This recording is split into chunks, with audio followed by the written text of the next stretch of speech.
Boa tarde. Hoje o Moavinho vai bater um papo com o diretor jurídico da Rumo, que é uma das empresas associadas aqui da nossa organização, sobre precatórios.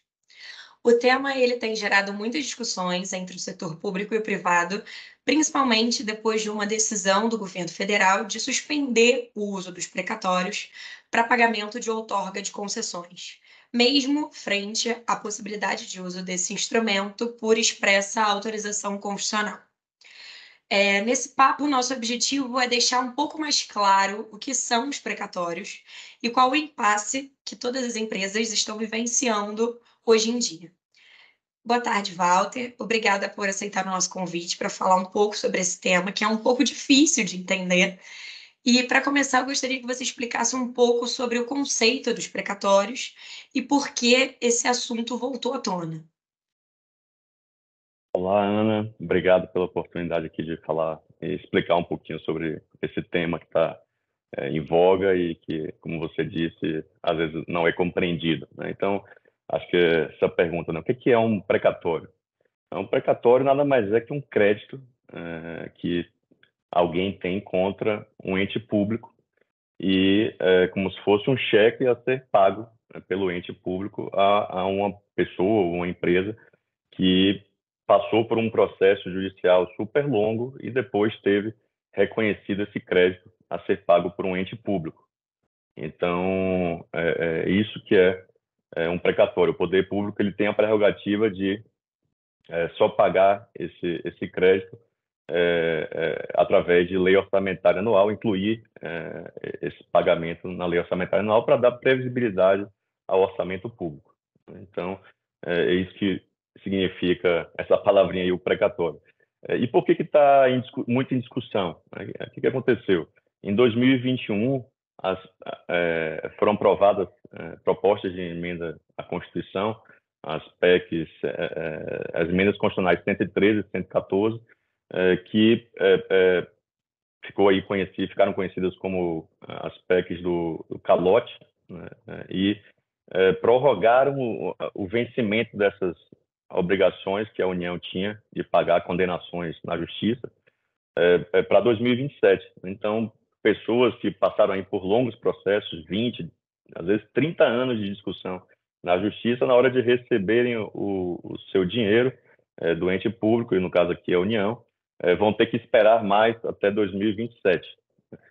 E é importante dizer que essa emenda constitucional, ela, de um lado, deu esse calote para a União, essa prorrogação dos vencimentos das obrigações da União, por outro lado, ela previu um sistema de compensação. Então, as pessoas que não quisessem esperar para receber só em 2027 poderiam vender esses créditos, esses precatórios, para que outras empresas, outras pessoas pudessem usar esse precatório como moeda para pagar dívidas com a União. Então, foi uma emenda que trouxe uma moeda de dois lados, né? De um lado, prorrogou o vencimento dessas obrigações e do outro, concedeu um sistema de compensação para que as pessoas pudessem vender seus créditos, né? Criar um mercado secundário desses créditos de precatórios.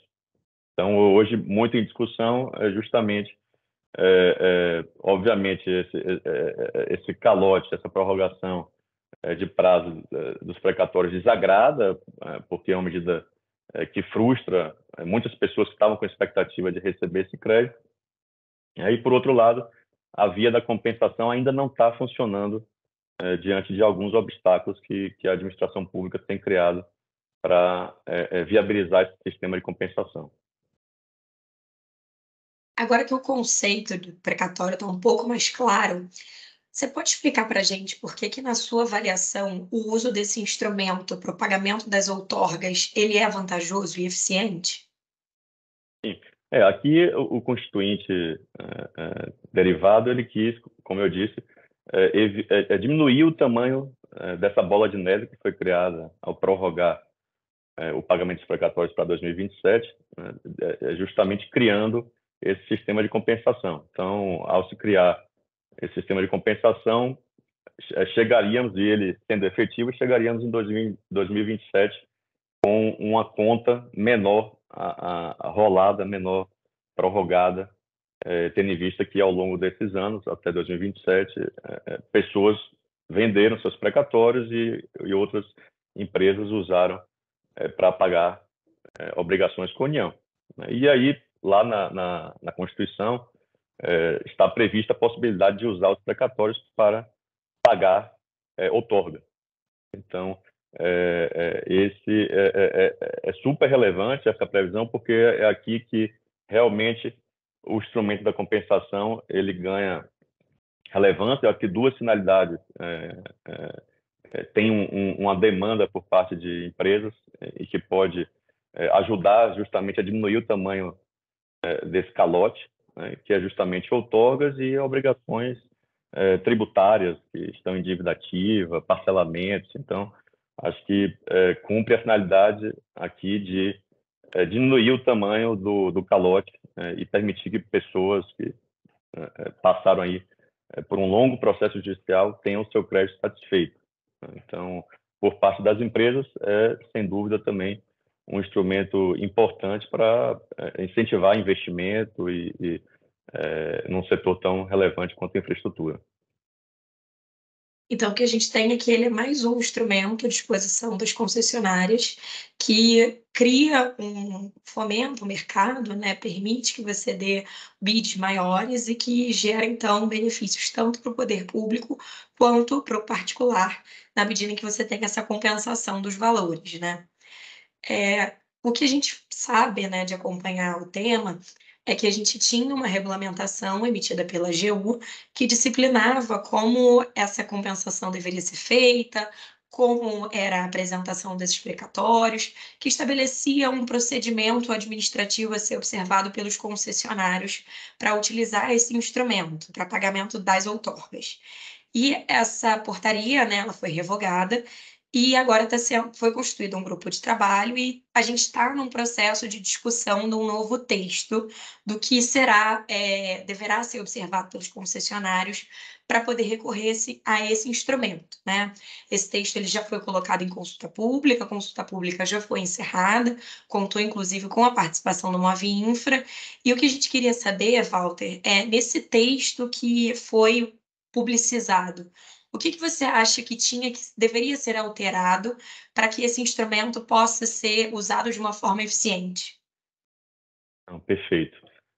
De fato, nos causou enorme surpresa a revogação da regulamentação que foi editada, diga-se de passagem, de forma tardia, mas ao menos foi editada ao final do ano passado, em 2022.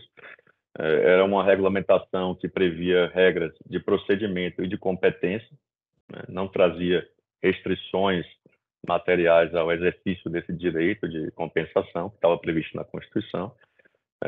Mas o fato é que em março a AGU decidiu por revogar a portaria que estava vigente e colocou em consulta pública, né, há algumas semanas, um texto que trouxe bastante preocupação ao setor privado, ao setor de infraestrutura, na medida em que inovou substancialmente em relação à portaria anterior, que foi revogada, indo além de normas de procedimento e de competência.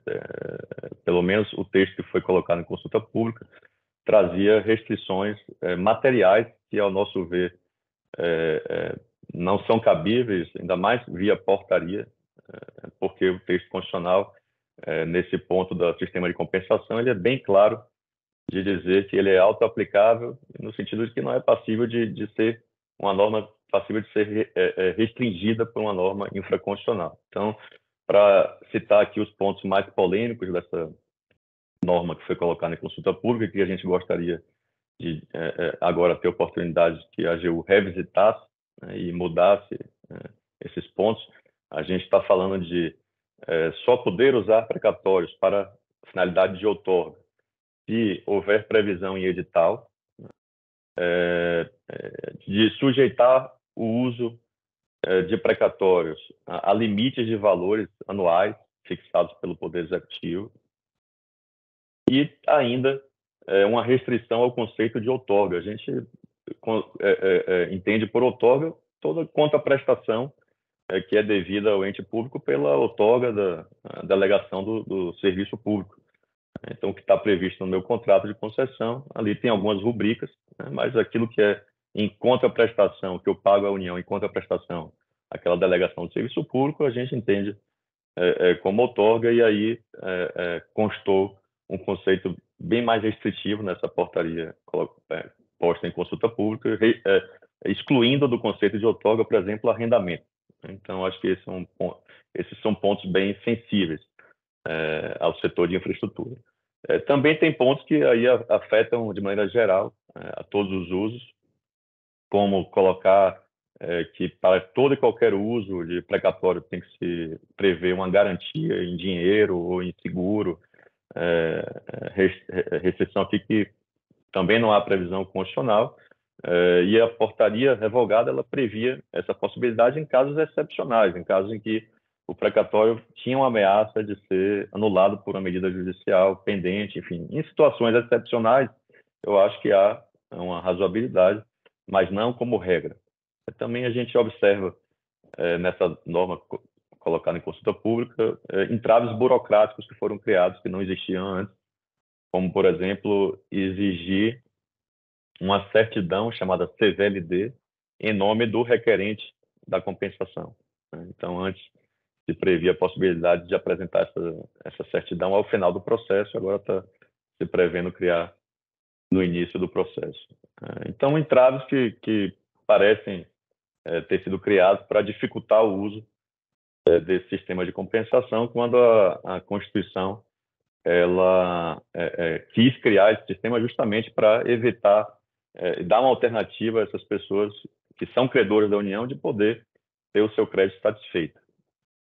E, por fim, acho que aqui esses pontos que eu coloquei, eles inovam substancialmente, trazem restrições onde não deveria, e essa nova portaria, na versão que está em consulta pública, ela quer ser aplicada retroativamente, sem nem prever nenhuma regra de transição, onde a gente também entende que não cabe, que para qualquer ponto que haja inovação em relação à regulamentação anterior, tem sim que ser aplicado só prospectivamente, e aí comporta uma regra de transição para os casos já apresentados.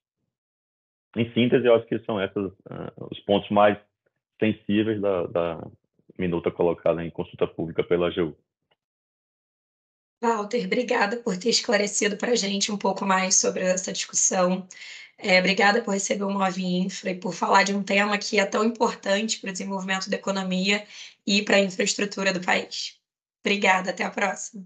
Obrigado, até a próxima.